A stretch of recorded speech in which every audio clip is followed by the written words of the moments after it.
Guruvayur Thycaud Bhagat Singh ground road മാലിന്യ നിക്ഷേപ കേന്ദ്രമാകുന്നു. പരിഹാരമായി നിരീക്ഷണ ക്യാമറ സ്ഥാപിക്കണമെന്നാണ് നാട്ടുകാരുടെ ആവശ്യം. റോഡിനിരുവശവും കാടുപിടിച്ച് കിടക്കുകയാണ്. ഇതാണ് ഈ പരിസരത്തെ മാലിന്യ നിക്ഷേപ കേന്ദ്രമാക്കി മാറ്റുന്നത്.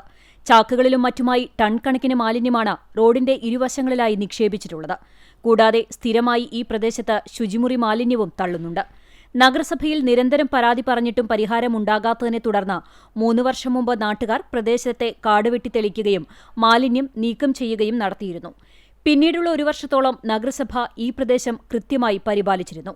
എന്നാൽ 1 വർഷത്തോളമായി നഗരസഭ ഈ ഭാഗത്തേക്ക് തിരിഞ്ഞു നോക്കുന്നില്ലെന്നാണ് നാട്ടുകാരുടെ പരാതി. ശുചിമുറി മാലിന്യം നിക്ഷേപിക്കുന്നതിനാൽ തൊഴിലാളികൾ ഈ പ്രദേശത്ത് ഇറങ്ങാൻ മടിക്കുകയാണെന്ന് നാട്ടുകാർ പറയുന്നു. ഇതിന് പരിഹാരമായി അടിയന്തരമായി പ്രദേശത്ത് CCTV ക്യാമറ സ്ഥാപിക്കണമെന്ന് നാട്ടുകാർ ആവശ്യപ്പെട്ടു.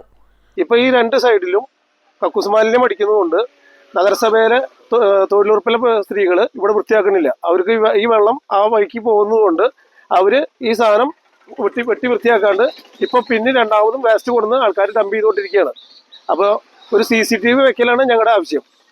ഈ CCTV വെച്ച് കഴിഞ്ഞാൽ തന്നെ ഇവിടെ ഈ വേസ്റ്റ് ഇടലും ഈ കക്കൂസ് മാലിന്യം അടിക്കലും നിന്ന് കിട്ടും. മാലിന്യത്തിലൂടെയുള്ള ദുർഗന്ധം കാരണം പ്രദേശവാസികളുടെ ദൈനംദിന ജീവിതം ദുസ്സഹമായി. അടിയന്തരമായി നഗരസഭ ഇക്കാര്യത്തിൽ നടപടി സ്വീകരിച്ചില്ലെങ്കിൽ ശക്തമായ സമരപരിപാടികളുമായി മുന്നോട്ടു പോകാനാണ് നാട്ടുകാരുടെ തീരുമാനം.